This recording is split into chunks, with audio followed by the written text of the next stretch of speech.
Assalamualaikum warahmatullahi wabarakatuh. Perkenalkan, kami dari kelompok 4A Indralaya mata kuliah Biokimia 2 dengan anggota saya Suri Depi, saya Rahmadana Elisa, Zaza Fonaviani. Di sini kami akan menampilkan video tentang enzim restriksi dan faktor. Selamat menyaksikan. Tujuan pembelajaran: mahasiswa mampu menunjukkan sikap tanggung jawab untuk memahami enzim restriksi dan faktor. Materi singkat: enzim restriksi merupakan enzim nuklease yang mendegradasi molekul DNA dengan memecah ikatan fosfodiester penghubung satu nukleotida dengan nukleotida lain suatu molekul DNA. Enzim nuklease terdiri dari eksonuklease dan endonuklease.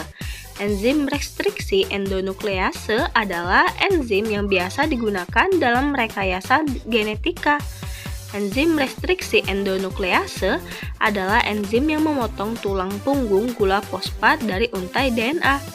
Cloning gen adalah bagian tak terpisahkan dari manipulasi genetik dan melibatkan penggabungan fragmen DNA yang diinginkan ke molekul vektor yang berfungsi untuk membawa segmen DNA tersebut pada sel inang.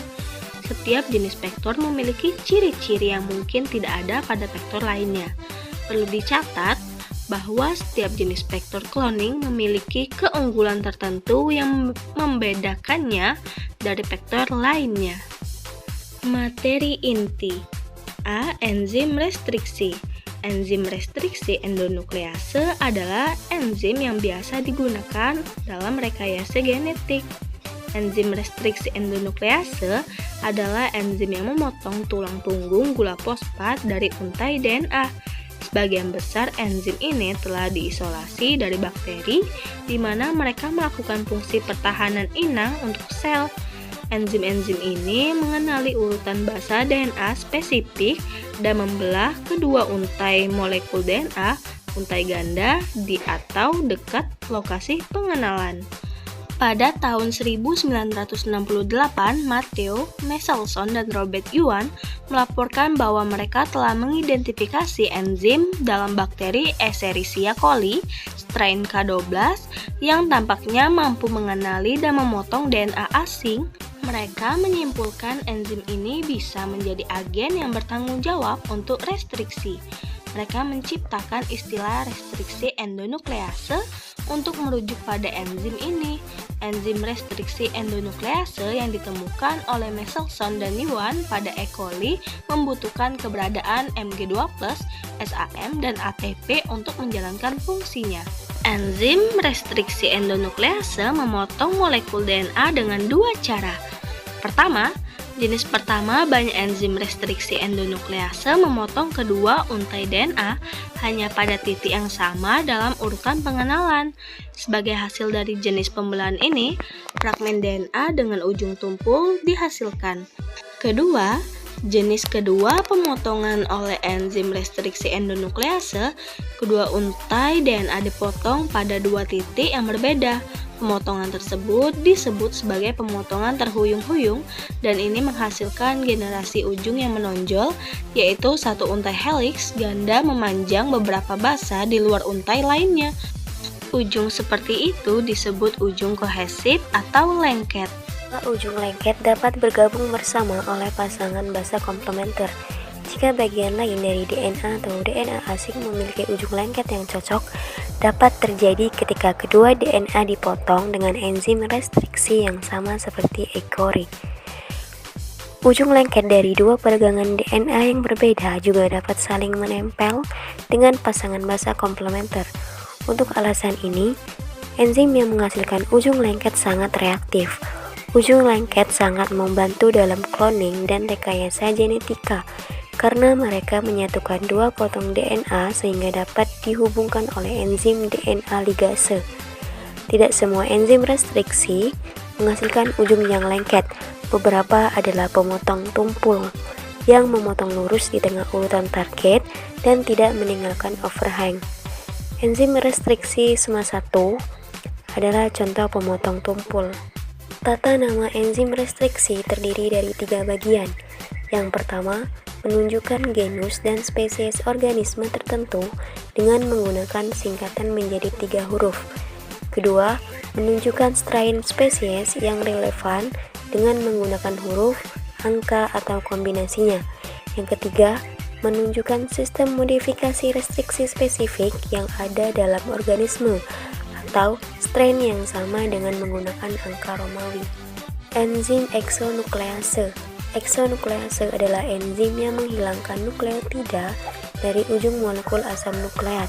Sebuah eksonuklease menghilangkan nukleotida dari ujung 5 aksen atau 3 aksen dari sebuah molekul DNA.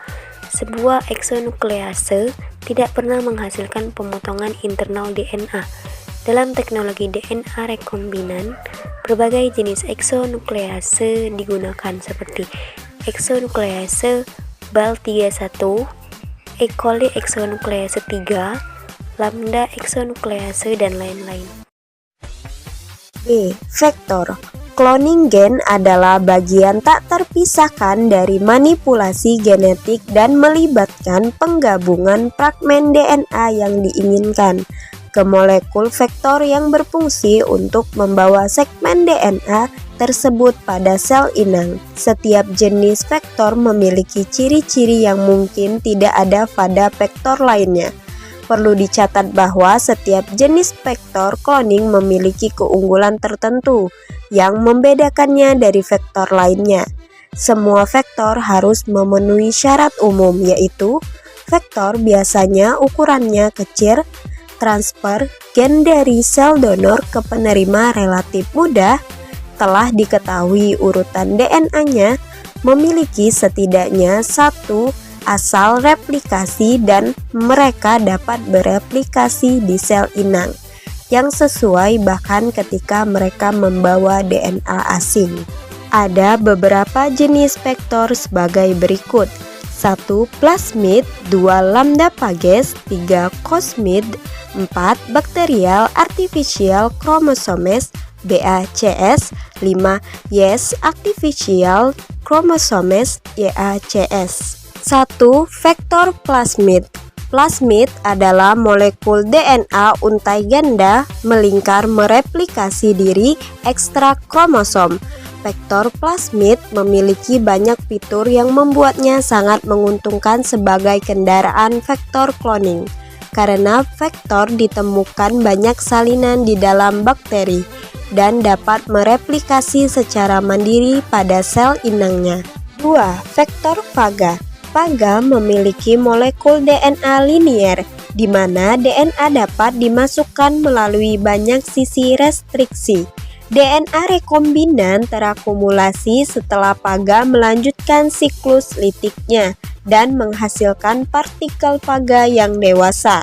Keuntungan penting untuk transportasi phaga dari plasmid adalah kemampuannya untuk mentransfer molekul DNA yang lebih panjang. 3. Vektor cosmid. Vektor cosmid adalah plasmid multikopi kecil yang membawa sisi cos yang berasal dari lambda phaga dan dapat dikemas ke dalam kepala phaga. Jadi setiap DNA disisipkan di antara sisi cos yang dikemas. Cosmid biasanya mengandung beberapa sisi restriksi dan gen resistensi antibiotik. 4. Vektor artificial chromosomes, kromosom buatan. Selain 3 jenis vektor utama yaitu plasmid, bakteriofaga, dan cosmid, kromosom buatan dapat dianggap sebagai jenis penting untuk vektor cloning. Kromosom buatan adalah alat umum dalam transfer gen karena mengandung sejumlah besar materi genetik. Kromosom buatan ragi atau YAC adalah salah satu kromosom buatan yang paling luas digunakan. YACS adalah ekstensi DNA yang mengandung semua elemen yang diperlukan untuk menyebarkan kromosom dalam ragi yang merupakan asal replikasi sentromer dan telomer. Kesimpulan, enzim restriksi adalah protein atau nuklease yang mengenali urutan nukleotida DNA yang spesifik dan pendek, atau dikenal sebagai sisi restriksi atau urutan target atau urutan pengenalan, dan kemudian memotong DNA hanya di sisi tertentu. Enzim restriksi ditemukan pada bakteri dan prokariota lainnya. Setiap enzim restriksi hanya mengenali satu atau beberapa sisi restriksi. Setelah mengenali urutan targetnya, enzim restriksi membuat potongan beruntai ganda pada molekul DNA. Penampilan video dari kelompok kami semoga bermanfaat. Terima kasih. Kami akhiri. Wassalamualaikum warahmatullahi wabarakatuh.